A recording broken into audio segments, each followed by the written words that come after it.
Hey everybody, welcome again to the GGRated live show. This is episode number 19, and I am your host, the Iceman. Joining me today, as usual, is our good friend Hydra. How are you doing, Hydra? Yeah, doing good. Was trying to finish watching the last match between Idra and Slayer's Boxer, but damn, I missed it. I gotta watch it later on. But yeah, all good, all good. Yeah, Doing fine. you can check those results after the show. But Yeah. joining us today to fill in a special guest, we have the one, the only Spanishiwa. How are you doing, Spanish? Hey, what's up? Doing pretty good. Just chilling here, ready to talk about some Starcraft. Awesome, man. Good to have you on the show. Creative mastermind here, so you're going to be able to plug some cool topics and be able to help us and give us some different insight as a programmer yourself. So really good to have you on the show, and thanks for joining us, man. Yeah, no problem. So this week was a little bit more quiet than usual in terms of our regular tournament news. We didn't have too much major tournaments going on, only a little handful, but that's good because it leaves us more time to do some Q&A with Spanishiwa here and get a little bit of insight into what's going on in his life now that he just said that he's recently graduated from high school, so he's going to have some time on his hands to be focusing on StarCraft 2 as well as other things in his life, so we'll delve into that congrats. a bit. Yep, thanks. Congrats. But I say let's just whip through all the news here we got. First thing at hand is the GSL Super Tournament.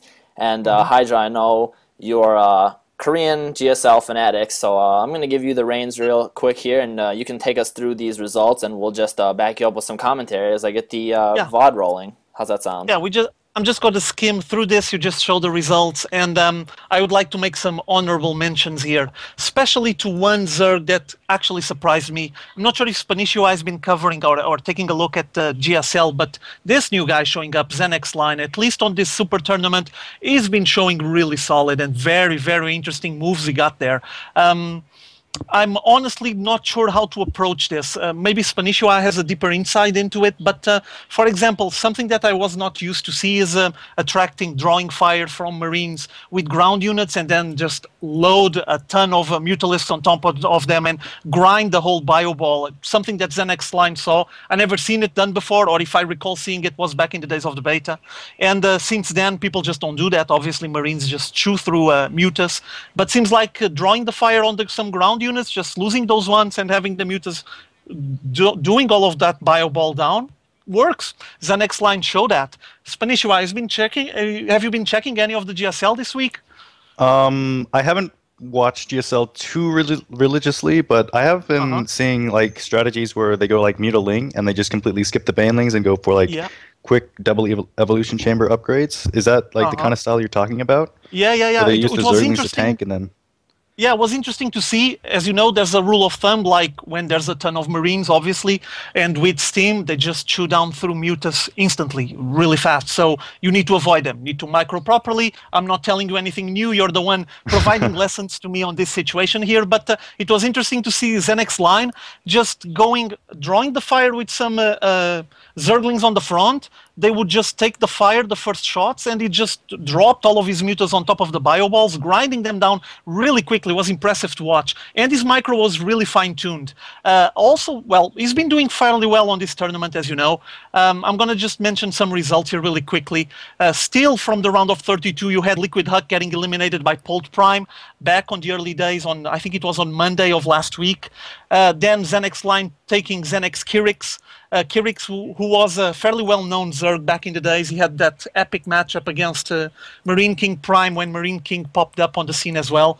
Zen-X-Line defeating him 2-1. Then Nada defeating 2-0 Virus. OGS top defeating Choya for you, the singing guy that plays inside the booth and sings to himself. Yeah, but Choya is actually, I thought he did fairly well, especially for someone that has extra responsibilities on the FOU team. He's like more of a manager, or at least he's behind the scenes trying to organize the team, and he took his time to play, so did fairly well there, got to the round of 32, respect for him. Then you have MMA defeating Slayer's Ganzi 2-0. Teammates battling each other. Also a sign of quality from Team Slayers because they placed so many players for this event. Slayers Ryang defeating Juk2, now from Team OGS 2-1. The best for you 2-1 over Slayers Mean. And Marine King Prime defeating TSL Revival 2-1 as well. Following, we had Slayers Alicia versus Linok for you. I would like to recommend this matchup. This best out of 3 was really cool, really interesting. It's fun to see that Linok for you that dropped to Code B, it still has what it takes to face some of the top players on the GSL, meaning that that hell that everyone calls that pre-offline qualifiers for Code A and that Code B area seems like to have some quality players there, but they have to battle through hell to get out of there and back into Code A. Linux stood his ground against Alicia, but wasn't enough. Still a 2-1, a nice result. Polt Prime defeating Maka Prime 2-1. And then again, Zenex Line defeating OGS Nava. A really nice result. Another series to take a look at if you guys feel like it. I would recommend it. Nada surprisingly getting defeated, but Line has been solid through all of the tournament. And OGS Top defeating IM Nasty. Watch this one. It was good. That was a good series. Watch that one. Any of you guys check this one? I was able to catch a bit of it, and I was surprised at just how powerful OGS Top was able to bring the heat right at Nesty, and Nesty surprisingly couldn't stand up and take the victory here, even though it was a pretty close series 2-1, but man, congrats to Top, because that was a solid performance, and I really enjoyed those games. Yeah. Spanishiwa, I took a look at any of this. You check Nesty? I do try to follow the NST games just because he's a fellow Zerg and I like watching the Zergs, but recently I haven't. I've just been grinding out the games and setting up my new computer and things like that. Fair enough. Fair enough. Okay, so following on, then we got to the round of 8. And like we had Ghost Chanter mentioning the previous week on the previous episode of GGRated, he was saying there's a lot of Terrans available. There's still a lot of Terrans alive. We're going to end up having 1 million TVTs. And guess he was right, because we end up with Slayers MMA facing Slayers Ryang on a TVT, with MMA winning 3-1. MMA just being really solid, a tremendous Terran player. And Marine King Prime clearly defeating the best for you 3-0, so no contestant there, there's no opposition, and Marine King Prime just trampled over the guy. And then we had Polt Prime 3-0 over Slayers Alicia. There goes the last Protoss on the tournament. And OGS Top defeating 3-2 Zenex Line on a really close series. Another recommended series in my opinion. I just watched this series, I think, this morning. Tremendous play, really good, and Zenex Line was close. But I don't know what to say about Top.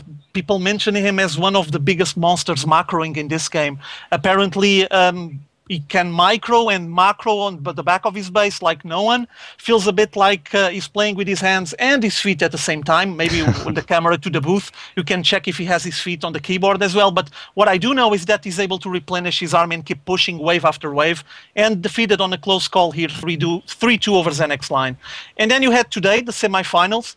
All TVTs, Marine King and MMA clashing, with MMA getting a close shot there after losing first 2 games, and the series was 2-0. He was able to take 3 games out of Marine King, so end up 3-2. A tremendous matchup, by the way. I'm not even the biggest fan of TVT, especially because there's a tendency for the TVTs that I usually watch to last at least like 45 minutes each game, and it's a bit too much for me, but these ones were close, aggressive, just brutal, with a lot of drops, a lot of offensive. We even had, if I'm not mistaken, on game 1, a rush to Ghosts, and the Ghosts on the fray on the front with SCVs and Marines sniping units down was really interesting to check.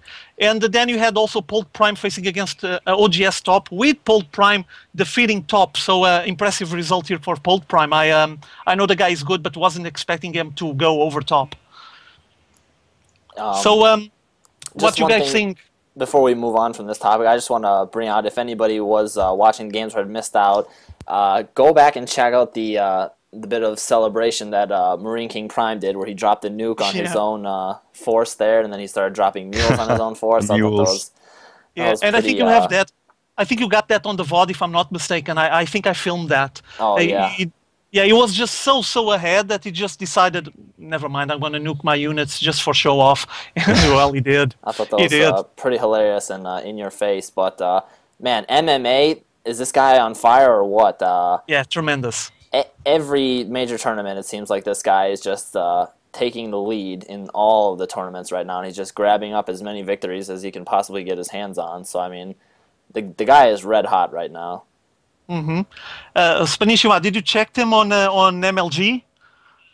For MMA, I heard that like in his recent GSL games, he went like all TVTs or something. Is that true? Yeah, well, he had plenty of them, yeah. But yeah, he went like 6 CBTs in a row or something like that. Yeah, it was something like that. I don't know the precise number, but if you recall on MLG now on Columbus, he did fairly well, and he had some big opponents there.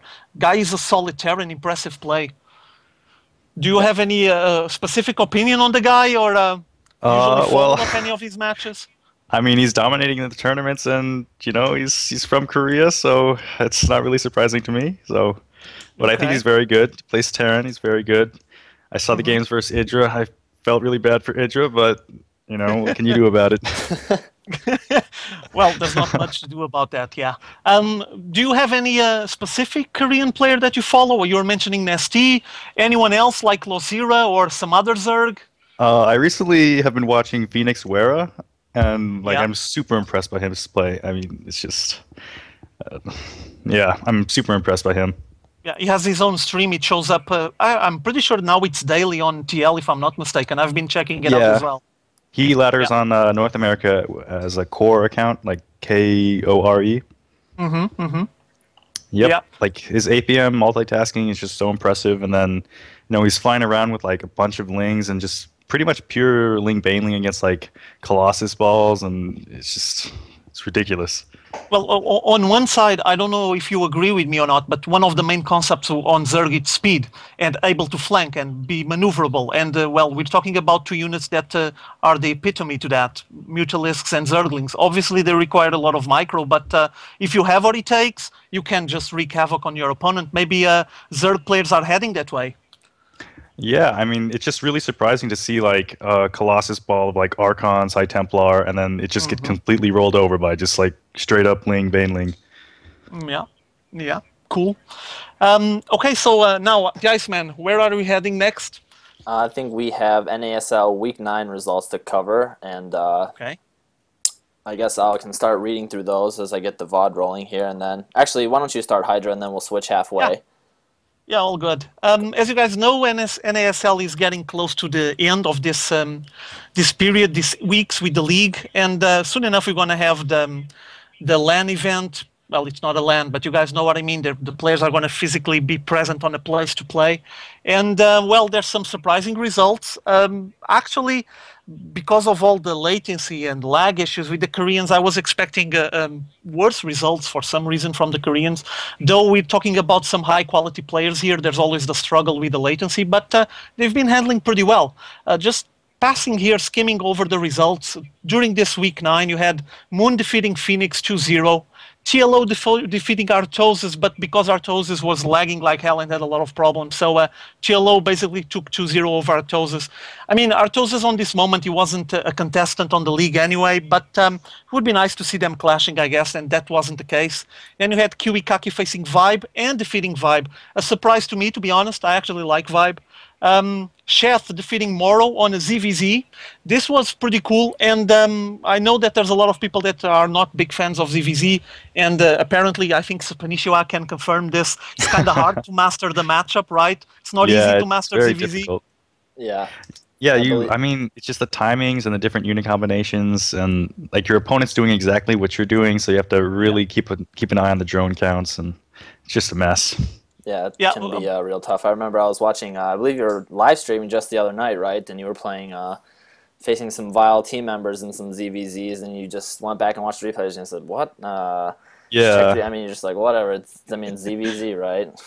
Like I would win, and then I just don't understand how I won. Like I had more units, but it's like, it's so it's just confusing. Yeah. Well, to me as an observer, usually it feels a bit like, okay, we have a carbon copy here. Both players are doing exactly the same for the openings, obviously. The tendency is for the matchup to not last very long, though we start seeing some exceptions, and that's good. But it gets to a point where it feels like you need to keep observing your opponent. You need to keep tabs on him. You need to keep sending something. I don't know, a Ling, a drone, an overlord, something. The more information you rack up, the better chance you have to at least be a split second ahead of him on the build. You know what I mean? Do you agree with this? What's your opinion on it?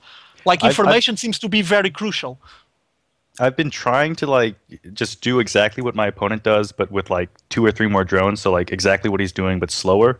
So it's like more economy based. It's kind of like PvP where like your opponent's gonna 4-gate, but you're gonna 4-gate too, but you're doing it like defensively, so you have more economy. Yeah. But like then you get into tricky things like, well, what if they transfer drones from their main like more than the normal amount? So it looks like they have more drones than they really have, and then you overcommit on drones, and then you lose, Yeah. or it's just this crazy mind game that's actually like really difficult. Yeah.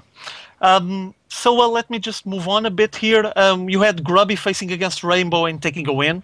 Go Grubby. Grubby, congrats to him. He's been struggling on the NASL a lot. Show going over in control, trampling him 2-0. And, well, in real life, physically, shouldn't be very easy to trample over in control, but I guess in game he was able to do it. Then QXE going over Dark Force. QXE, as I already mentioned in the past several times, he was the one stating that he was trying to finish his I think it was university, if I'm not mistaken, and he was in Spain. He needed to focus to finish all his works, all the stuff that he had related with his course, and then he would be focusing back into StarCraft 2. Member of Team FXO, hopefully we're going to see him in Korea soon enough, but he did fairly well here against Dark Force, so congrats to him, 2-1. Cruncher getting trampled 40-1, so all the haters and all the lovers can share your opinions. Feel free talking about Cruncher. And Whitera, special tactics on Ensnare 2-0, but basically because Ensnare provided him a walkover. I guess he didn't show up. And Moman defeating July. Surprise to me, to be honest. ZVZ, I'm not sure exactly what happened on this matchup. I haven't watched this one, but seems like that Moment had what it takes to take the July there, 2 games over him. Quick and deadly. Also then, Select getting defeated by MC 2-1. Bratok, or Bratok, defeating 2-0. Cats getting defeated by Machine on another ZVZ 2-1. Rat defeating Hasu Hobbs 2-0. Impressive result here by Red. This matchup is a pretty intensive one, and an interesting one, exciting one to follow. 2 of the top European players clashing here. Goody, the Terran that the games where he rushes takes like an hour and a half, losing 2-1 to Ace, and Mana defeating Druby 2-0. Tyler getting a win over Cloud, pretty good for Tyler, 2-1. Zenio crushing Pain User. I'm actually a bit surprised to see Pain User back. I was wondering if he wouldn't even come back for the rest of the NASL, but I think he made a statement saying that he would be getting back, but he was kind of busy with his work now. I think he's connected to IGN, right? He's working for them and has a lot of stuff in real life going on, so he didn't have much time. Still, like I commented on the previous episodes, I think things shouldn't be like this. It should at least warn. The fact that he left Slayer's Boxer for hours waiting for him is a bit disappointing. I think that Pain User is much better than that. Then you had Sen defeating Sock 2-0 and Boxer. It was the matchup I was watching just now, defeating Idra 2-0. Trampling over him, and I'm going to let Spanishiwa talk about this specific matchup. I'm going to shut up myself. Spanishiwa, go ahead, please. Talk me about this specific matchup, Boxer versus Idra. Boxer versus Idra. I was watching it last night, and I just felt so bad for Idra. So basically, it's like, well, you want me to go over the games, or like?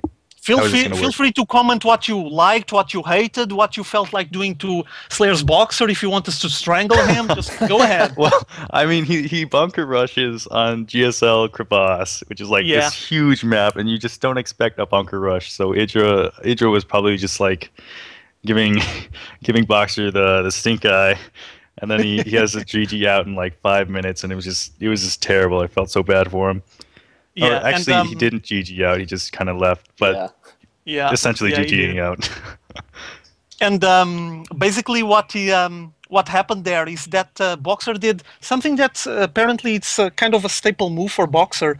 He just sends a couple of on that situation. He sent a couple of barracks in the middle of the map and was proxy racks and pumping out a lot of Marines to get that bunker rush backed up. And well, it worked.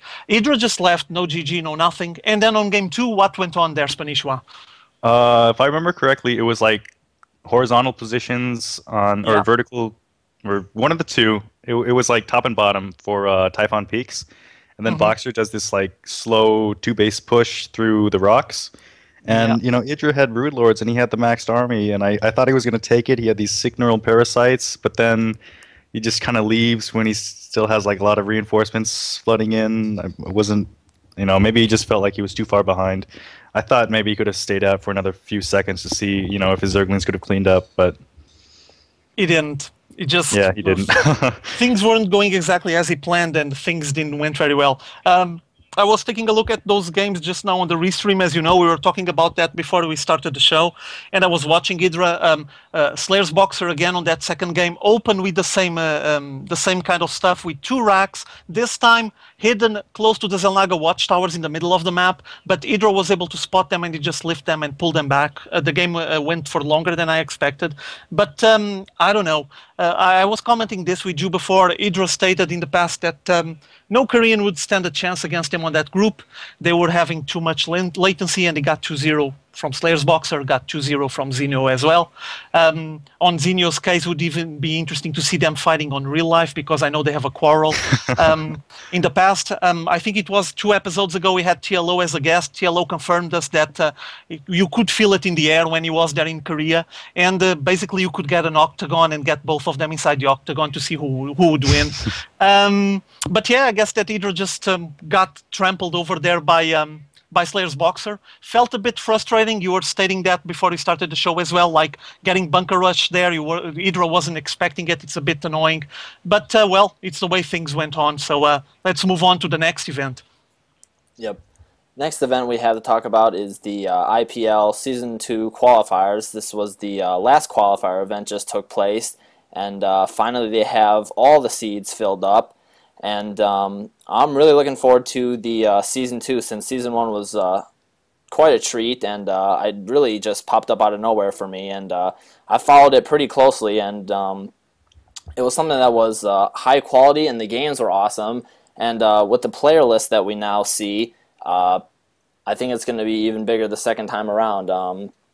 There's some names there that are missing, I think. Hopefully in the next season, we're going to see even more higher tier players join. But Spanishiwa, I just wanted to ask you, have you thought about considering trying out for the IPL, possibly in the Season 3? I remember the Season 2 qualifiers when they were going on, and each weekend it was just unfortunately time for me, so I wasn't able to play in any of the qualifiers.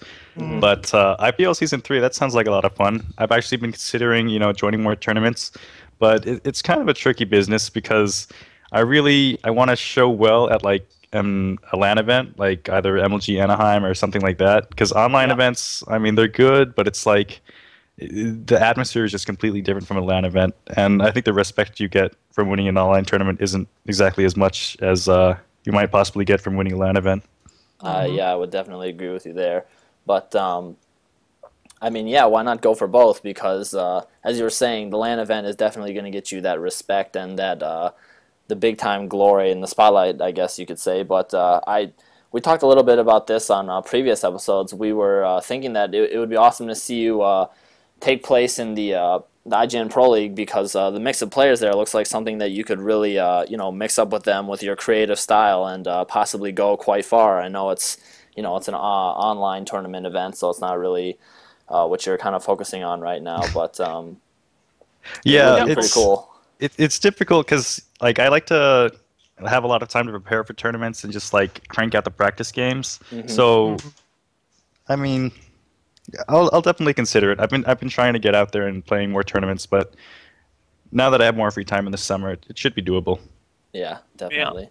Yeah. And you got you got at least, I would say, for the future, if you take your options here, and maybe you should decide, because there's 3 big major events that you can easily play from North America. Obviously, it will require some kind of schedule because it will be pretty intensive.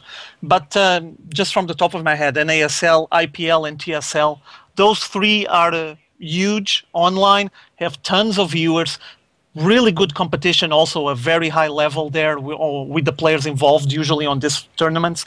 And I think there should be 3 options for you. You're mentioning IPL. You considered any of the other 2, NASL and TSL in the future? I've been looking at the NASL Open tournament. I think the one where it's you pay $10 to go in, and then the top 8 is seeded into the next NASL season. And you know, I've been looking at the player list, and it's kind of intimidating. But I think I'm definitely going to try and give it a shot and see how I roll, see what goes down. Yeah, Well, you know what?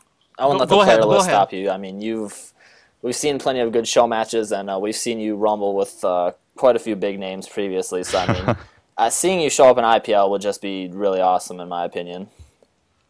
Well, I'm Yeah. definitely gonna try. Yeah. For me, I think you're.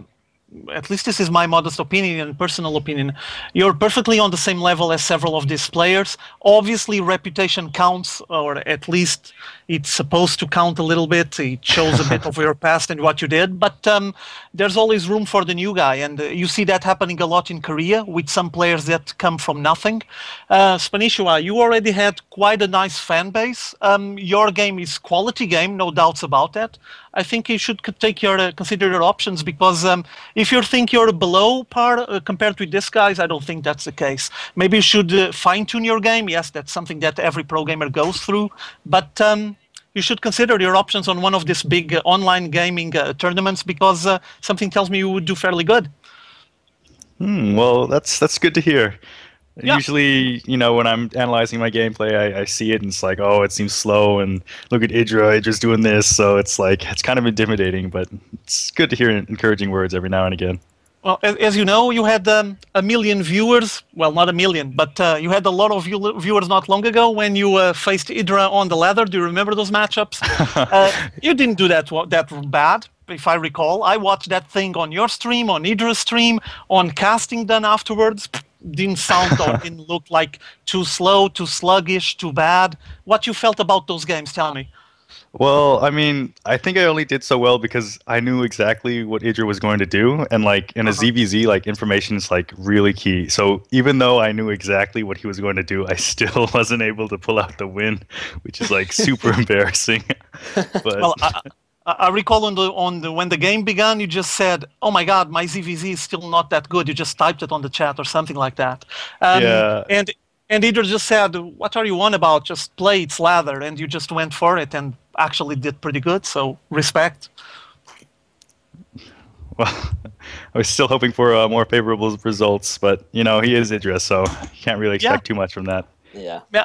But speaking of some big name matchups, we had TLO on the show a couple of weeks ago, and he talked with us about various things, and we were able to talk to him a bit about the events that he's been putting together, and especially we talked to him about that show match series that you did between yourself and him, and he said that was quite interesting to go up against you, and I really wanted to talk to you about that and get your view, your side of that, how that went for you, because for me, I mean, those games were some of the most exhilarating and creative play styles I think we've seen out of you. And just, I mean, TLO was known for his creative play style, his Terran creativity, and then, you know, going with random and mixing it up. And then you've entered the scene as the Zerg player here, and everybody knows your creative, a bit unorthodox style with your mass queen usage as well as other tactics. But I just wanted to hear a little bit on how that series went, perspective from your side of things.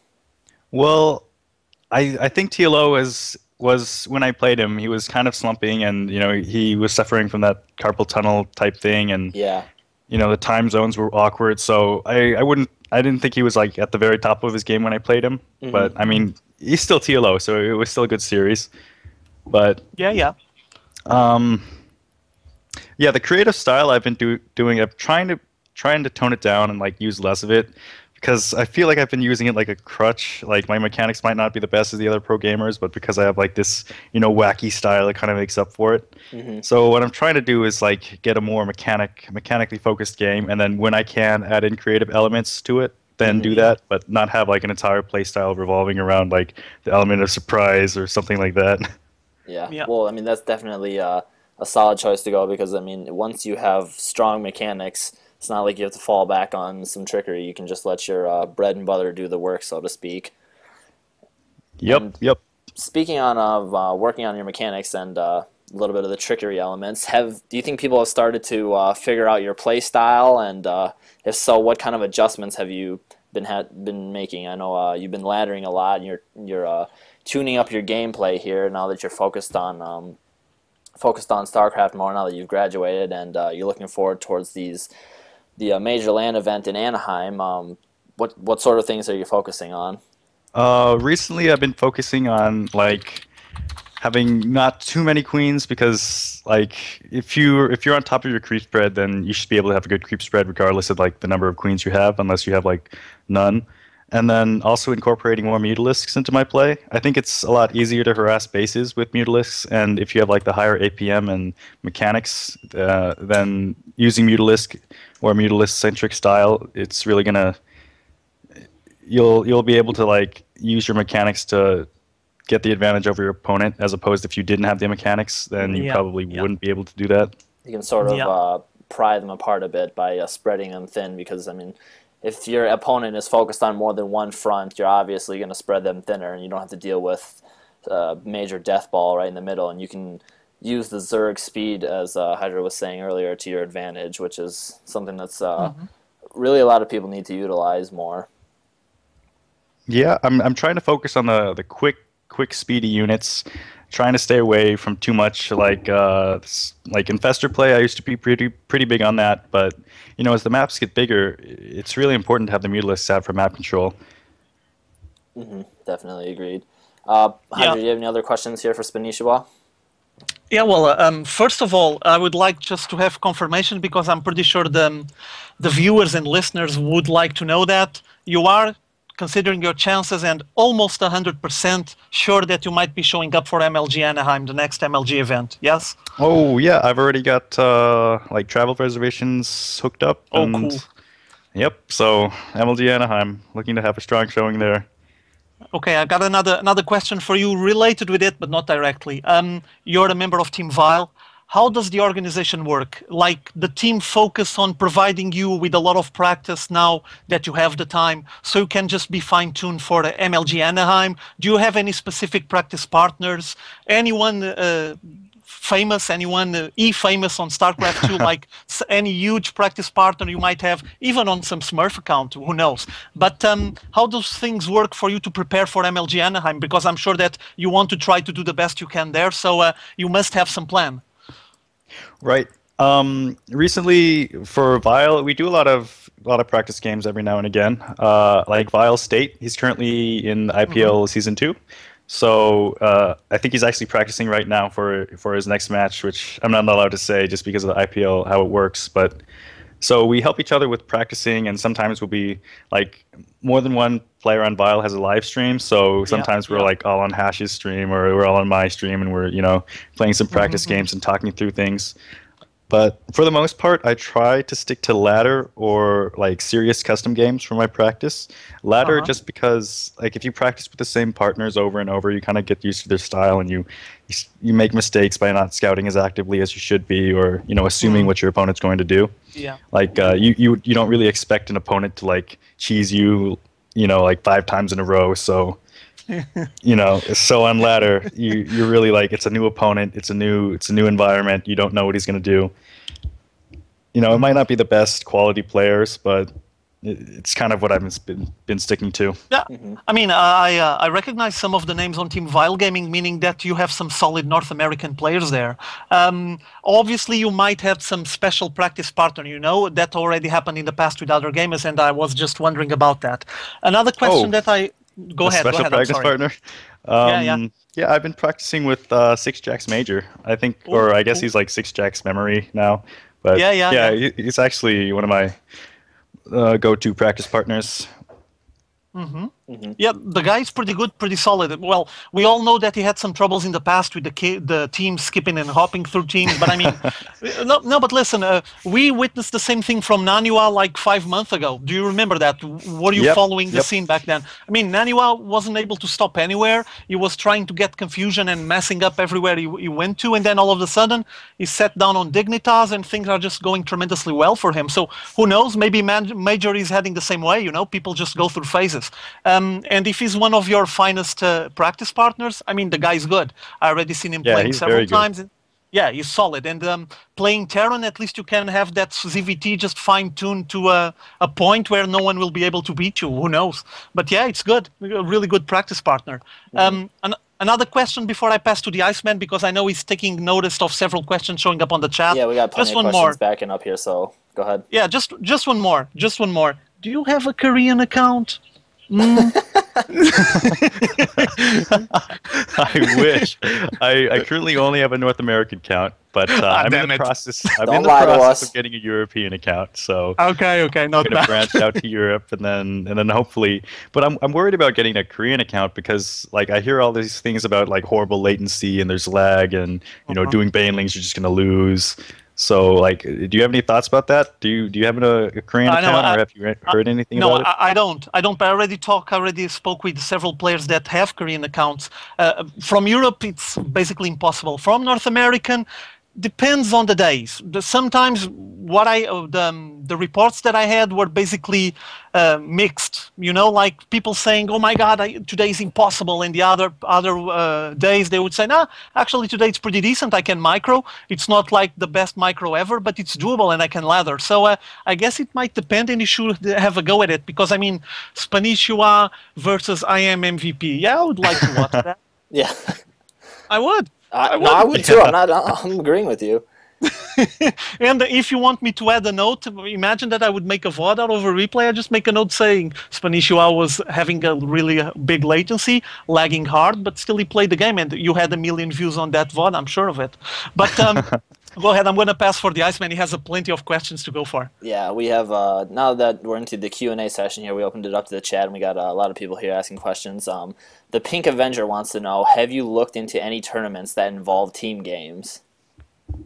I'm in the PSTL, which is a 2v2 tournament. It's on like the games are played on like the 26th or something. And State is actually my 2v2 partner, Vile State. So it's going to be a Zerg Protoss matchup. And then, I haven't really practiced 2v2 too much. From what I see, it's just like early pools and like 4 gates. So it's kind of a strange matchup for me. But, hopefully I'll be able to do well. But I'm not focusing too much on 2v2s. Just going to try to power down the 1v1s. Yeah. Speaking on the topic of scouting earlier, I know we were discussing how important scouting is to get in there, and as you were saying, you really want to, your view on it is you want to mimic your opponent's build and take that defensive economic stance where you pump out just a few more drones, so you're going to be ahead economically, but tech-wise you're going to be on par with him. V1 Cradlehead has been asking in the chat, he's a gold level Zerg and he still finds himself losing to cheap cheese such as Banshee, Harass, Void Rays, etc.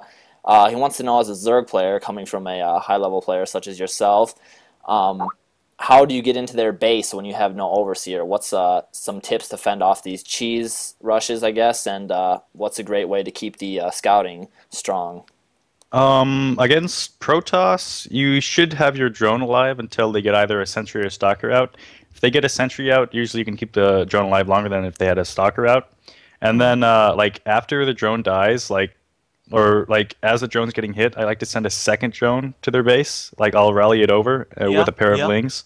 And then you can just, like, right-click their minerals, and the drone will, like, path through the Zealot. And then the Zerglings will tank, like, the first hit from the Zealot. So that's one way to get it in. Sometimes it works, sometimes it doesn't. Maybe they force field a ramp, or maybe they, like, focus the drone or something. But, that's just one thing to try and keep in mind. You can also do, like, sacrificial overlords, but, that's not always the best thing. Certain positions, like cross positions, type on peaks, you might not get the overlord there in time. So from there, you pretty much have to play it blind. You have to say, well, I'll either play it risky and assume he's not doing cheese, or I'll play it safe, and if he's playing economically, then I'm just going to fall behind, and you're just going to have to accept that and try to get back in the mid game. But, I mean, it's better than just outright losing to cheese. And then versus Terran, generally, if you can get the drone scout in and, like, see if they took the early gas or not, or if they're going 2 racks, then you should be okay. If you can't get the drone scout in just because you, like, scouted him last or something, it's really unfortunate, and good luck to you. I'm not really sure what to say there.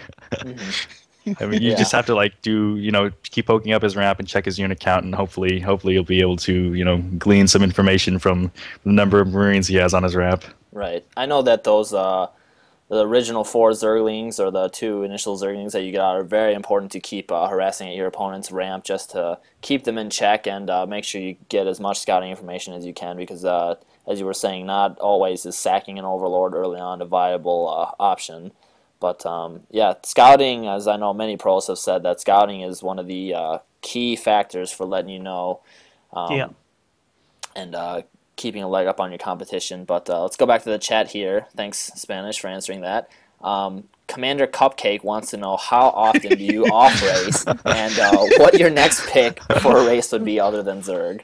So I try not to off-race too often. I used to just mess around and off-race or play custom games, but recently, since the start of summer, I've been trying to stay away from off-racing and playing custom games because I don't know, maybe I'm just like paranoid or like just making things up. But I think like if you're playing off-race and if you're like playing custom games, your focus isn't really on the game anymore, and you're kind of losing your skill, if that makes sense.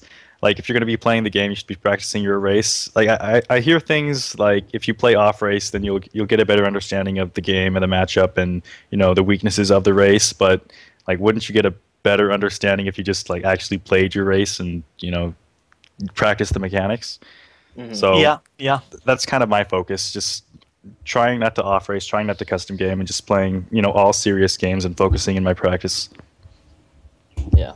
Well, I mean, sticking with your one base race is a sure way to get your skills up. You don't want to be spreading yourself out, as you were saying, and dabbling into other off races, especially when you're trying to focus on developing your mechanics, as you were stating earlier. HID Emirates has a question about something that you said. He says that recently he has heard Spanishiwa say that Idra is the #1 Zerg in the world, and then he puts in parentheses mentioning some high-level names: Nesti, Lasira, Dongregu. He wants to know, did he misunderstand you, or do you honestly think Idra is greater than Nesti and all these others, for example? So kind of putting you on the spot here. Let's see. I mean, I definitely think he's one of the best. If he's the best, I could get behind that. I could say that. Yeah, I think Idra's the best. He's the best Zerg out there right now. Alrighty. That's out of the way now. Shubi wants to know, will you be attending DreamHack? Will I be attending? I think DreamHack is in Europe. Yeah, it's in Sweden, Stockholm. Yeah, and then those continental flights are actually kind of crazy. Yeah, they're a bit expensive, so I mean. Yeah, probably not going to be attending DreamHack. I've also heard things like only the only the winner of DreamHack gets the prize pool. Like #2 doesn't get any money at all. So that happened in the past. Yeah, I'm not sure if they're going to change that for the future, because I know that DreamHack is going to like spread its wings, going to come out of Sweden and start making a lot of events through Europe. One in Spain, another one I don't remember exactly where, but they're going to start making like a big league, and things might change. But yeah, that happened in the past, and as you might imagine, it's a bit frustrating. I think that happened on the DreamHack Invitational, where you had MC facing Whitera, and Whitera got nothing out of it in the end, if I'm not mistaken. Oh, yeah. So, yeah, it's a bit frustrating. I mean, could be like if it's 5,000, just give 1,000 to one and 4,000 to the other one. I don't know. But yeah, I guess that might be a policy that we might be changing. Let me just add a comment. To be honest, and try to place myself on your shoes, if I was you, I would try to grow slowly into the scene, meaning that some major online events and some big events, LAN events in the US would be the way to go. Europe in the future, yeah, maybe, but not like right away just jump into DreamHack. That's my personal opinion. Yeah, that's exactly what I'm thinking. I haven't even played, like, the only LAN I played in is like a UC Davis LAN, which was a really small, like 128-man LAN. So I'll try to stick to the North American tournaments, North American scene for now. Yeah, for sure. Like I'm even just now just getting a European account, so it's not like I've been, laddering on multiple accounts and multiple servers and bossing it up. Yeah. Well, I mean, once you get a taste of MLG Anaheim, that's really going to give you some experience. Yep, I'm hoping. And there's lots of MLGs, right? There's like MLG Rally and like Orlando. So yeah, I mean, just beginning, just starting. Yeah, I mean, the season just started. We've only had Columbus and Dallas, and that's Dallas. it. So plenty more to come, and if you get a bit of the taste of success there, I'm pretty sure you're going to head on and keep going for those events. Would be nice to see you. And related with that, I have a question that I saw there on the chat. Someone was asking way back, like 15 minutes ago, but still. Obviously, everyone tried to practice and copy that Ice Fisher build that you devised, and people are wondering, okay, now all the ladder tried that. Everyone from Bronze League to Grandmasters have had a go at it. And if you consider using something similar to it in the future on a tournament, you're going to have to revamp it in some way. Are you devising anything? Are you planning ahead to change something in such a way that it won't be planned, or your opponents won't be able to figure it out exactly that, oh, this is the Ice Fisher build, it's coming there? Yeah, I have actually. Recently, I haven't been using it anymore. I use it in maybe like 15% of my games, and like almost all of the games are against Protoss. And yep, I have a different style against Terran now. It's pretty similar with the delayed gas style, but I get the gas a little earlier, like gas on 30, and then I get 3 hats before layer, and in that way, it's kind of similar to Sen, or I think I saw Damaga using a similar style. So it's just more economy based, and lots of queens for the creep spread. So I mean, it's got the like the features of Ice Fisher with like the lots of queens, lots of creep spread, delayed gas, but it's just slightly tweaked so that some of the more glaring flaws aren't there anymore. Okay, I don't want you to reveal any secret weapons. Just keep them for yourself, and show them in the right moment, obviously. But I was wondering, I mean, it was a really efficient opening and build for whoever was able to be able to handle the queens and the creep spread and so on. But obviously, it gets to a point where the scene is aware that the build exists and it's effective. So people start preparing counters and getting ways of going against it, meaning that you will have to evolve along with all the other players. And obviously, I wonder if the Ice Fisher will end up on something different, and it is. Good sign, good news. And the person who actually asked that question about the Ice Fisher build was Romano Papa. So okay, go ahead. I'm sorry. That's all good. Another question here we have from Mind in Space. He's wanting to know, is your PVZ really better than your ZVZ, in your opinion? He claims that you said on your stream a while ago, this is what you had said, and would you like to explain why you switched races in the middle of a series? Yeah, that series I actually had to go like immediately. So like the first game I just like 6-pooled and killed him, and then the second game I was just gonna 2-gate Stalker Rush and kill him. But yeah, so is it actually better than my ZVZ? My ZVZ is kind of shady. So on bad days I'm sure it's a lot better than my ZVZ, but on average I think my ZVZ is better than my PVZ.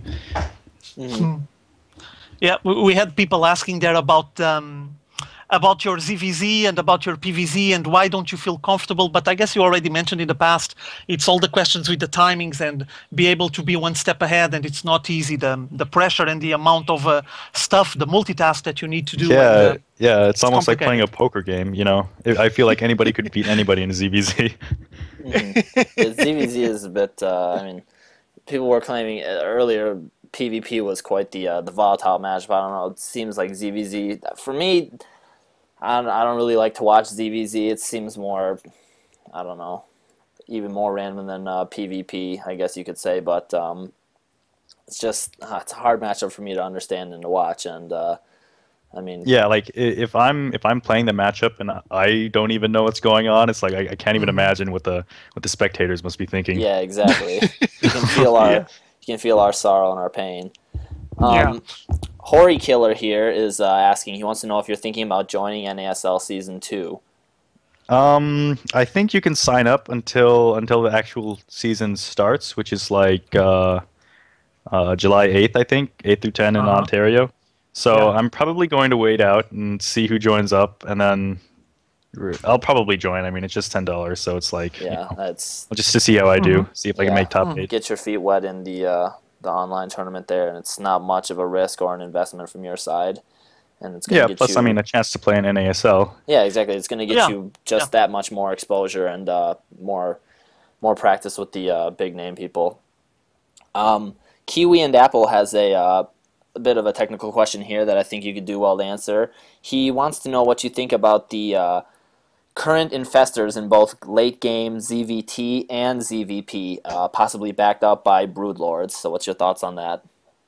I'm liking the infestors. In ZVZ, I'm not really liking them. I think, I mean, just fungal growth and the roaches, just the mix-up is just kind of ridiculous. I mean, every ZVZ I see seems to be like mass roast, and then like infestors come in later on. ZVT, I still like them, but I'm focusing more on like map control and using that map control to like expand more and take an economic advantage. And you know, I used to do a lot of infestor play with like tricky burrow and unburrow, but I feel like just playing straight up mutiling, it's just as strong, or if not stronger. And then you know, it feels a lot smoother. You know, it feels a lot safer. Like you don't have to be super paranoid about drops, and you know, if you do see a drop, you can actually react to it and like actively destroy the drop instead of just defending against it.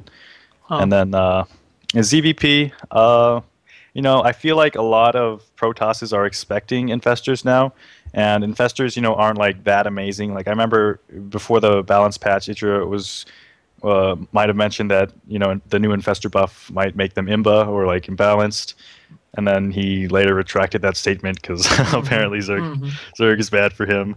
So I do like infestors, but I think they're more of a late game unit, not really something you can rush through. Like you have to get the mutas and then transition to the infestors, because just doing straight up infestor, you know, you're not going to have that critical mass. Is going to leave you a bit vulnerable. Yeah, I guess.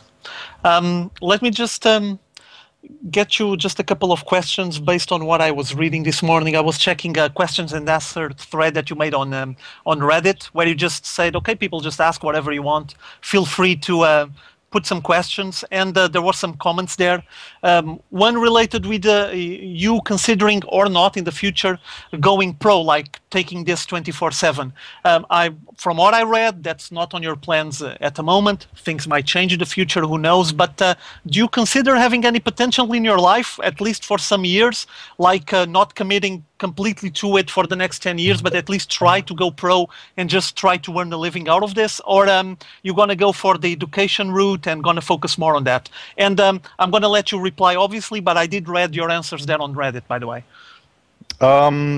Basically, the way I see it is MLG Anaheim is kind of like gonna be the barometer for, you know, how well I'm going to do. So, because, you know, I have the entire summer to practice basically, and then once school starts, I'm not going to have as much time to practice. So I feel like MLG Anaheim, I'm probably going to peak, or, you know, at least, you know, the rate at which I'm getting better is going to significantly go down. So I might still be getting better, but it'll be at a much slower rate than before. So if I don't do well at Anaheim, I don't really know. I probably won't. Probably won't. Okay, and wait. Tell me one thing. So what's your objective in Anaheim? Do you have like an objective? Do you want to get, I don't know, best round of 32? What's do you your want to personal pass goal? the group stage? What are you hoping to get? Well, basically, I know Incontrol got top 4 at the one of the most recent MLGs. So I'm thinking like top 32 would be satisfactory. Okay. So if you would reach that level, you would consider, okay, I'm gonna stick to this. I'm gonna see how good I am, and I'm gonna commit more time to it. It's basically that the reasoning. Yeah. Okay. Yep. Okay. Yeah, I mean, sounds good. It's an objective. It's a way of planning ahead. And hopefully you're going to be able to get there. Obviously, on the MLGs, you have a ton of people, especially the ones that go through that open brackets on the early stages that have to fight a long line of games to get to the... lots of series. Yeah, but I mean, if you're able to go through all of those series, all of those opponents, and actually reach the round of 32, it's a sign that not only you have the creativity, but you do have the stamina to handle that pressure, you know, and the amount of games you're going to have to play. So yeah, it is a good sign. Definitely, it's a good testing ground. I mean, if you remember back a little bit, Spanishiwa, or not Spanishiwa, but if you look at Naniwa in his case, I mean, the pool of players that he just battled through, and I mean, it was an amazing feat and a testament to his stamina there. And I mean, yeah, it was a ridiculous number. Like even before MLG, I think he had like some ridiculous record, like 25 best of threes won like in a row, which is just like, and then add in MLG, it's like he's ridiculous. I mean, definitely. Yeah. The guy was on fire. I mean, so it's something that's impossible. So I mean, if the stars are aligned for you, Spanishiwa, and the queens are there to back you up, we're all rooting for you. We want to see this. Oh, no. I mean, it's doable. Obviously, there's a lot of pressure there, and especially because you know mentally that you're trying to commit a lot on that event, that single event. You're considering your options for the future based on that. But, I mean, it is doable. It's feasible. There's other players that already did it in the past. You're going to have your chance. I'm pretty sure of it. What about planning for the future? Like, if you actually get something like the round of 32, you would commit some of your time. How much do you practice already? Or how much are you going to practice now during the summer that you don't have any classes and you can just focus on it? Well, during the school year, so basically for the entire time I've been playing StarCraft 2, I've only had like 5 hours a week to practice. But now that it's summer, I get like 5 hours a day to practice. So it's definitely a lot of time. So I'm hoping to see some big improvements, and that's why I'm kind of looking to MLG Anaheim to, see how I fare against the other pros. Yeah, sounds good. Sounds perfect to me. Last question for me. I read as well on those Reddit questions that you always focus a lot on the microbal. Can I call it like that? The microbal units, the ones that you can actually micro, as you felt units back in the days of Warcraft 3 and so on, because you played those games before. So you even mentioned there Ultralisks, if I'm not mistaken. Am I wrong? Yeah, I think Ultras, you can definitely micro those. Like, they have a lot of health, so if you get the burrow upgrade, as they get to the red health, you can just burrow them right there, and then 9 times out of 10 the Terran isn't exactly looking to see burrowed Ultralisks on the field. So after the battle, you can just like kind of unburrow them and get them out. Yeah, I was actually wondering because I mean Ultras, as you know, at the moment the community just say it's just bad, never mind that unit. And I read that comment you saying no, they're actually pretty interesting, they're an interesting unit. Go ahead, I'm sorry. I think they're interesting, not because they're straight up like strong, but just because with Ultras and the higher tier units like Mutalisks and things like that, you really have the unit retention that Zerg isn't really familiar with. Like they'll build the Zerglings and then they'll just kind of suicide them and like rebuild them. But with the Ultras, you just build them once and then you bring them back, you transfuse them, and then you can send them out again, and you don't actually have to keep rebuilding that army. So you can do it on less economy than most people really think you can. So going 3 base or 4 base ultra is suddenly looking a lot more viable than only getting ultras when you're on like 6 bases and completely maxed with all upgrades. Okay. I would definitely like to see some highly microed Ultralisks popping out of the ground and smashing units. It's always nice to see those high-tier Zerg units being put into play quite effectively, especially when you mix them up well. And I think that especially like something like Broodlords and Ultralisks mixed with Queens using the transfuse ability, that can be something that's quite potent. It's makes me pretty wonder brutal. sometimes. I mean, the few matches that I have seen you where you do mass Queens and you do multiple transfuse, I wonder why more people don't mix in Queens into their army for that transfuse purpose. Yeah, I'm not really sure. I would say it's quite micro-intensive when you're in the heat of the battle, and maybe people can't handle it. I don't know. Never mind my comments, by the way, because I'm Styrofoam League material. So go ahead.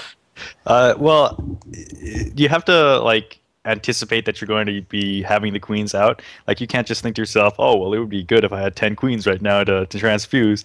It's kind of like an entire game plan where you have to build up the queens early, a lot like sentries for Protoss, and then you have to have them build up the energy, and then finally, like 5 minutes later, you can finally use them for transfuse and for this big, push. Yeah. So. Makes sense. Perfect sense, actually. Our good friend Commander Cupcake has another question here, and something that I was kind of wondering myself. Do you plan on doing more events with Husky or other casters such as Day 9 now that you have, you're saying that you have quite a bit of free time these days, and that last show match event was highly anticipated and quite a big success in my opinion. Just show up and I'll cast as many games as you want with you, seriously. Go ahead, I'm sorry. So Husky's setting me up with another show match, but this time against Mr. White Raw, the special tactics guy. So I'm getting in there for that one. We'll see how I do against him. Yeah, pretty cool. The chat was mentioning earlier that Destiny was having a lot of success with a Mass Infestor style, and I was kind of, I guess, bashing on the Mass Infestor style. But ever since my guide got out there, people have just been going like blind ghosts against me or like hard countering like infestors. So like maybe it's working for him, but for me, it's just I run into ghosts so often. I don't feel infestors are viable for me at this point. Maybe they're kind of metagaming me, or maybe it's just a shift in the metagame. But that's how I feel about it. Yeah. Well, I mean, it's hard to predict in certain cases, but I mean, whatever works in that case, I guess. Okay. Go ahead. Go ahead. I'm sorry. Is there a date set for that White Raw Spanishiwa show match? People are asking. It was supposed to be a little while ago, but unfortunately, White Raw wasn't able to make the time. But Husky, he said that he talked to White Raw during E3, which is some kind of event. So yeah, it's the big electronic consumer show. Yeah. Yeah. Hello? Go ahead. I'm sorry. Go ahead. Yeah, it should be coming up soon, but I don't have an exact date on it, but I'm sure it's sometime soon. Husky organizes that kind of thing. Okay, sounds good. I'm definitely going to be spamming my computer and looking out for that one because I'm quite a big White Raw fanboy, I guess you could say, and especially I enjoy watching her play, but this is going to be awesome. Last question for me. Well, it's basically two questions. First of all, Zerg-wise, who are the players that you look for when you're trying to find new stuff or you want to see how good they are? Like your main references as Zerg. And the second question, I'll repeat it again if required, after you answer this first one is, who do you want to face in Anaheim and who do you want to avoid? Ooh, okay. So the Zergs that I look up to right now, it's Idra, Phoenix Wera, Nesty, and I do watch Losira a bit too. So it's mainly those four. Yeah. Cool. In fact, like a lot of my all-in builds, I kind of took from Losira, the Roachling all-ins, because I really had no idea what I was doing. So I just kind of copied it. Yeah, but we're talking about huge players, so. Huge players? Yeah, I mean, huge players, all of them. I mean, Losira, Idra, Nesty, they're all tremendous, probably the main references for Zerg for a lot of players and fans. So, yeah, makes sense, makes perfect sense. I was just wondering if it would be popping up someone specific there. I do see Phoenix Wera. I mean, he's not one of the most well-known Zergs, but he does a tremendous job on his stream. I already checked him as we were talking before. So maybe we're going to hear more of him in the future. I don't know. I know that he ladders a lot, but tournament-wise in Korea, you're on the GSL or you're not. There's not much else to do. Yeah, so I guess that for now we're going to watch more of him in the stream and that's it. Okay, the second question is, who would you really, really want to avoid in Anaheim if you had the chance to choose? And who's the guy you would like to face on the finals, like the last one, to just explode? At this point, I'm kind of leery of my ZVZs. I'm hoping that my ZVZ is going to get better by Anaheim. I've been making it a point to watch the ZVZ replays and just trying to understand like exactly what's happening, but it's kind of difficult to wrap your brain around. Yeah. But I like to run into Destiny at MLG Anaheim just because I had a show match against him, and it was ZVZ, and it didn't really go well for me. It was just it's ZVZ. I'm not sure what else I can say about that. He definitely had a strong game, and he, just kind of outplayed me there. So I'm hoping to get some revenge at MLG Anaheim. Okay, sounds good. Players I want to avoid. The guy to avoid, yeah. Let's see. I don't really want to avoid anybody, just because if they're good enough, then like obviously I want to play against good players and see how I fare against it. So like if that means I have to lose, then that means I'm going to lose, but either way I'd be outplayed, so I don't feel too bad about it. I like that attitude. Bring on the competition from everybody. I would like to see him facing the Koreans, for example. Obviously, they might be different. Okay. I take it back. I actually want to avoid the Koreans. But listen, Spanishiwa, you might be on a different level at the moment, but it's a learning process, And if you keep playing against the Styrofoam guys, the guys from Styrofoam League, SB, you're never going to evolve. You need to face the best. That's true. I mean, it's basically simple as that. Like, if you have the chance to face those guys, it's something that will be a mark on your history in StarCraft 2, and you'll never know. You might get along with them, might talk with them after the match, end up finding some interesting practice partners, you'll never know, and evolve your game. All good. Spanishiwa, here's the tip. If you do face the Koreans and you find yourself in a losing situation, just BM them and tell them how Imba Zerg is, and you'll be remembered for that. So just take my advice. Go out with a bang. Yeah, exactly. Okay, I'm done with questions. All right. I know we talked a bit on the Ice Fisher build earlier, and possibly Mr. Infester missed out some of this talk, but he's been poking and prodding me to get this question, and so I'm going to get it in for him. But he wants to know what opening that Spanishiwa uses for Mutaling. Do you use the same thing? I do hatch first against Mutaling, or for Mutaling, and then like against 2 racks I do get an earlier gas just because I feel it's necessary, and then I usually get my gas around 30, just because I like to go with 3 hatches before I get lair. That way I have a really strong economy for the Mutalist when they eventually come. Yeah. And just a straight mass like Zergling Baneling style isn't like the weakest thing. Obviously you can't do it all game, but just using Zergling Baneling to stall for Mutalists it's been working out pretty well for me so far. Yeah, okay. Also, another question here from Orally. Which 2 players do you think would produce the most interesting match?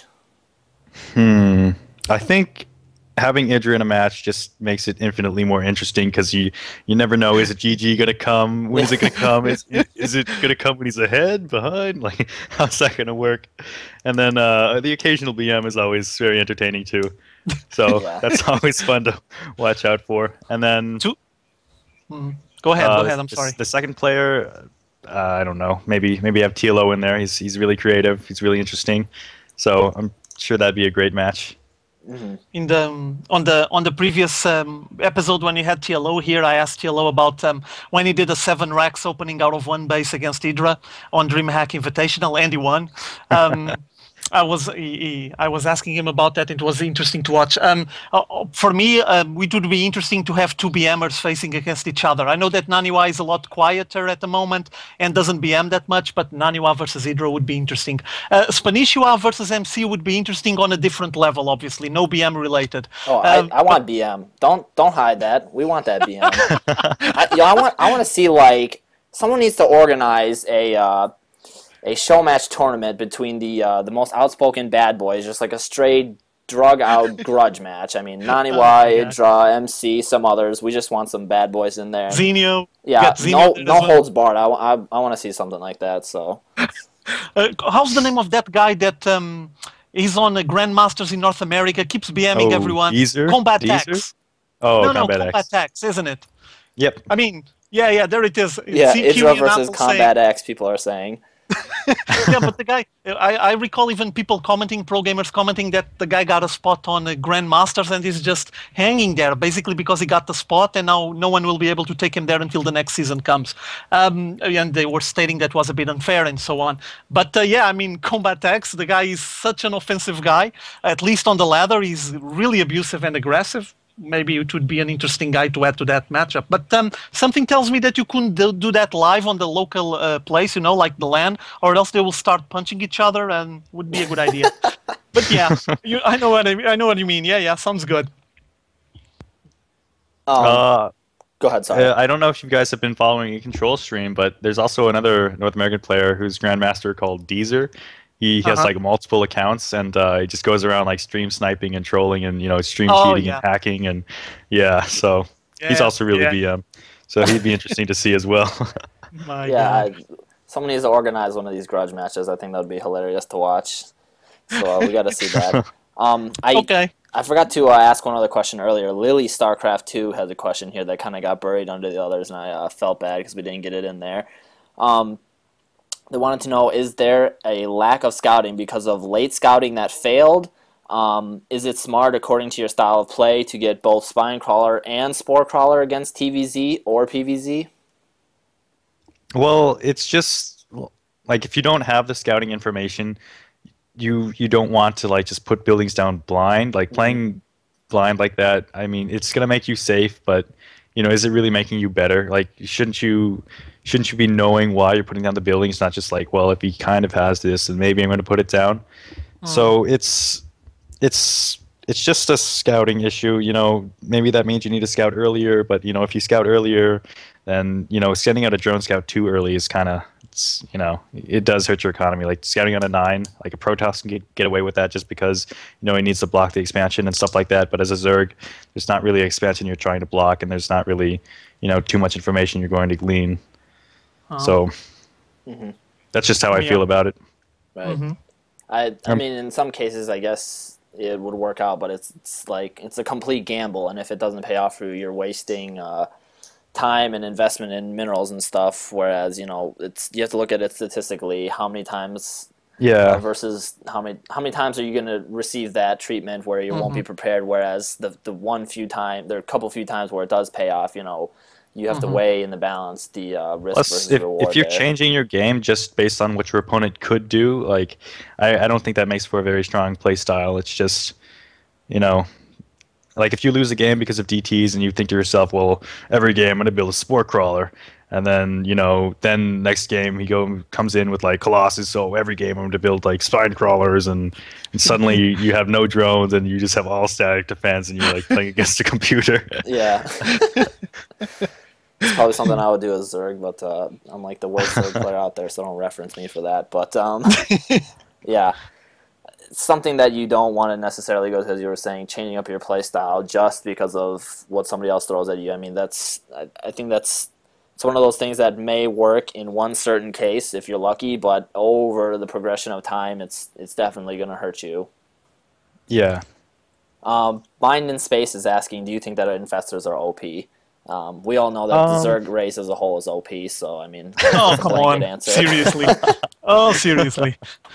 I think they're good. I don't think they're I don't think they're too strong. It's just a lot of players, they kind of get into this mindset where they watch the pro players and they see them doing like Marine medevac and dropping all over, or they're playing Protoss and they're doing this huge Stalker Colossus Deathball, and in those games their opponents don't go for infestors. And so when they go on ladder and their opponents are getting infestors, they think, well, the pro player that I'm trying to mimic, that he didn't get like the counter to infestors like High Templar or Ghost. So why should I get or why should I get those units?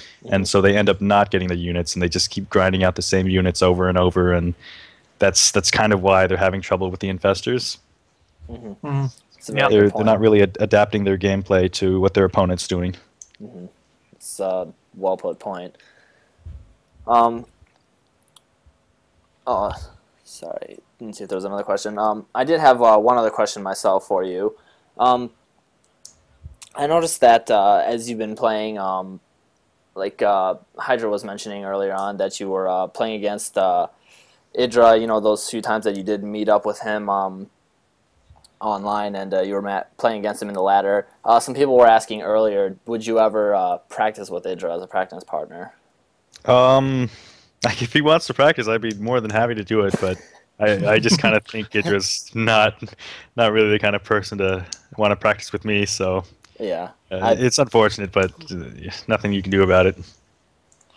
And, okay, there's another question there from Lily. Hydra. Yeah, just Lily asking about Heart of the Swarm. Do you think that Zerg requires some way to get more efficient mid-game and early game instead of sacrificing an Overlord? Going about the scouting, obviously. What do you think about that? Do you expect anything incoming on Heart of the Swarm, or it's going to basically stay the same? I've heard some like rumored patch notes and rumored balance changes, but it would be nice if Blizzard, threw us like another scouting tool, but if they go too far with it and we can like see everything and there's no fog of war, because I mean we already have like overlords already all across the map and like creep spread everywhere. So if you give us something even more, then we have like complete map vision, and it's like pretty much playing with map hack on. So it might make Zerg a bit too strong. Yeah, definitely. I guess. Last question, just taking here from the chat. People were asking if what do you think about facing Select eventually on a tournament or on an event because of his multi-pronged attack? You know, all the drops. Would you be able to handle that? How do you feel about your multitasking, your microing, and handling that kind of assault from a Terran player? I think I'd be able to handle it pretty well, yeah. Major likes doing multi-pronged drops like that. It's almost to the point where like I'll stop like 2 drops and then like I immediately just shift over my army to my third base because I know another drop's going to hit there soon. But when I hit select up on the ladder, usually he just opens 2 racks and I kind of just die. But it's such a difference, like getting 2 racks by just a North American Grandmaster player and then getting 2 racks by select. Like the skill difference it's abysmal. Well, yeah, I just lose, so that's the difference. Well, it's also the efficiency that he has playing that opening, obviously. But yeah, interesting question, I guess. I was wondering when people were asking there about the multi-pronged attacks by Terran, I was just picturing in my mind MMA, but they were asking about Select, so Select it will be. Thank you for the answer. Definitely. I think we're going to put in a couple more questions here and then wrap this up. We don't want to take too much of your time. I know that you said you have some games to play later this evening. But Commander Cupcake, once again, leading the charge here with questions. He wants to know if you have a favorite map to play on. He's just hogging the chat, hogging it. I know, Commander Cupcake. We're going to have to time you out here. Just kidding. But favorite map to play on? Let's see. I like the more macro favorite maps, but not too much so. Like GSL, Crevasse, and Tal'Darim, I actually don't really like playing on those maps too much, just because it's really difficult to get an Overlord in position to sacrifice, and then like the map's so big that you really don't know what your opponent's doing. So my favorite would have to be probably Metalopolis. I think it has an easy to take third, and it's not too difficult to defend, and scouting wise it's pretty good. Like even the 12 o'clock position, if you're lucky enough to spawn in the top right position, you can actually like sneak your Overlord in between the natural and the main, and it's a nice little map artifact that you can take advantage of. Another favorite is probably Shattered Temple. I like sneaking the Overlords like behind the mineral lines on that like high ground. That's also a good way to get scouting information. So pretty much the maps where you can scout really easily, and it's very easy to take another third base. You mentioned GSL, the Crevasse map, and Tal'Darim. I know we have seen tons of amazing games on those, especially Tal'Darim. It seems just about any time that those maps show up in the tournament, we witness an epic game of some sort. And I especially like Crevasse. I know that for Zerg, there's plenty of open space in behind the expansions and base areas for flying the Mutalisks around back there. Do you think that this is something that people need to favor more? I mean, I remember when this first came out, I saw a lot of Zergs, and some casters were mentioning how this is really going to help the Zerg play out for a harassment style, because in some maps, such as Zelnagar Caverns, if you're harassing in the back of their main, there's not so much room to fly out. You can still catch a lot of flak, whereas in Crevasse, it's quite big and open in the back, so you can really handle the mutas and spacing back there. How do you feel about that? It's definitely very good for muta harass, but like it's just so popular and so prevalent that a lot of the players expect it. So I mean, I'm sure the bigger maps they're good for Zerg, but it's just the way I like to play it. Like giving up map control on a big map isn't the best idea. So I actually have to like kind of change up my play style, and I'm not completely comfortable playing different styles just yet. So it's just a personal preference kind of thing. I'm sure the other Zergs, they love the big maps, and they probably feel it's heavily favored for Zerg, but that's just how I feel about it. Real quick, just going to do a couple more questions and we'll wrap it up here. How do you feel? Left wants to know how you feel about Test Bug as an MLG map. Oh, I love Test Bug. It's very easy to defend that natural. I think it's a great map for Ice Fisher style. And then there's so many bases. You can take like a third, fourth, fifth base, like just like that. And the rocks are a little peculiar. I heard there's something wrong with the way they place the rocks at like the gold expansion. So like Zerglings don't get the best surround on it, and it's like really difficult to knock down the rocks as Zerg. But other than that, I like Test Bug. Yeah, I think it's a nice map aesthetically to look at, and definitely improves on some gameplay styles. So it's a really interesting map, and it's good to see different sorts of play pop up on it. And I think this is going to be the last question we're going to take, and then we'll wrap it up. Wemeries wants to know, he sees a lot of players favoring the Baneling bomb drop on enemy armies, and he wants to know, he thinks that it's not as effective as a constant economic harass. What's your point of view on that? Yeah, I've been looking at the Baneling drops just because I see Phoenix Wearer use it so much, and then it's a different style. I don't know if it's better or worse than what I'm currently using. What I currently favor is Mutalisks and ZVP. So like ZVT, I don't really like the Baneling drops too much just because the Marines have a lot of mobility, and they really expect some kind of airplay, so they usually have turrets in place. But in ZVP, I mean, I hear it's really good. I see it working a lot. Whenever I seem to try it, I just kind of get smashed by like Blink Stalkers or something like that. So I'm not sure if there's like some best answer for this, whether it's situational, whether Baneling drops is better against certain openings or not. But I'm definitely trying to incorporate it into my play as well as more Nidus play, just because I think it's underused.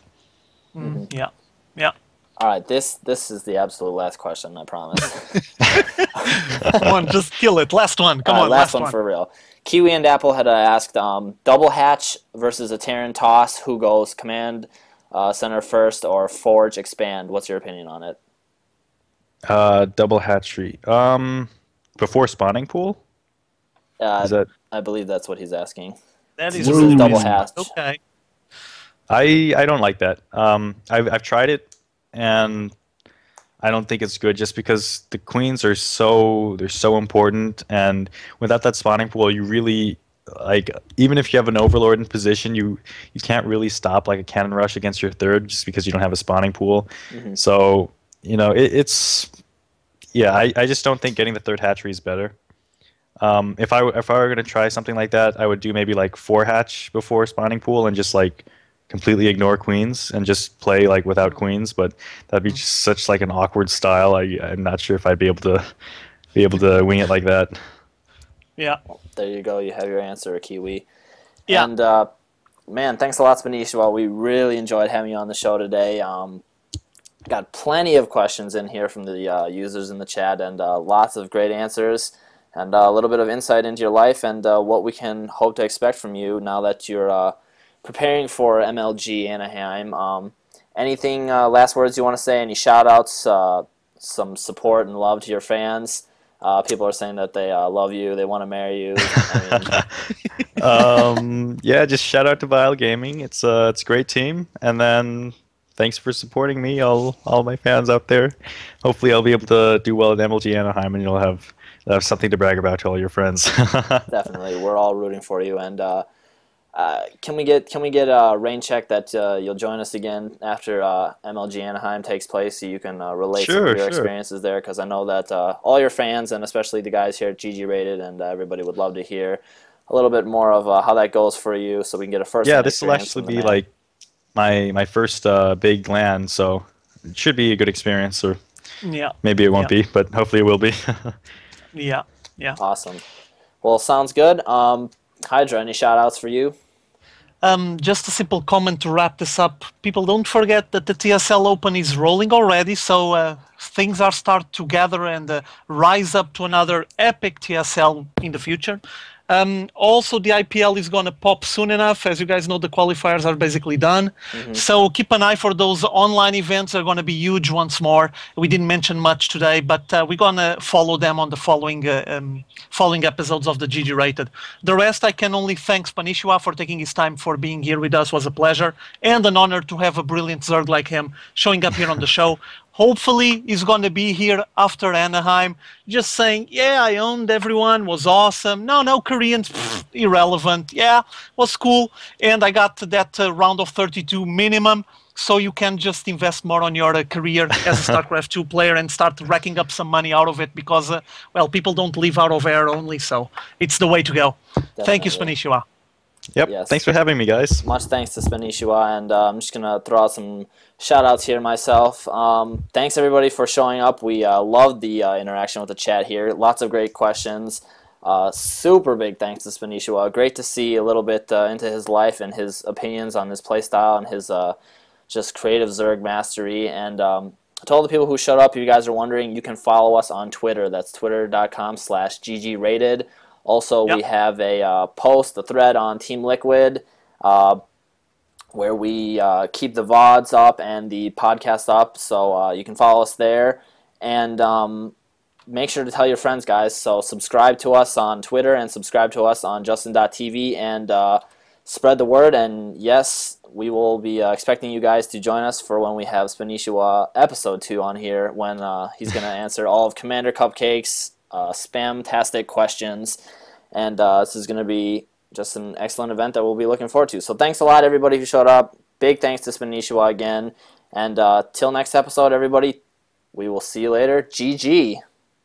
GG! Right. I love the GG button. Yeah, I know. I got to get one for myself. See you guys. Have fun. See ya. See you guys.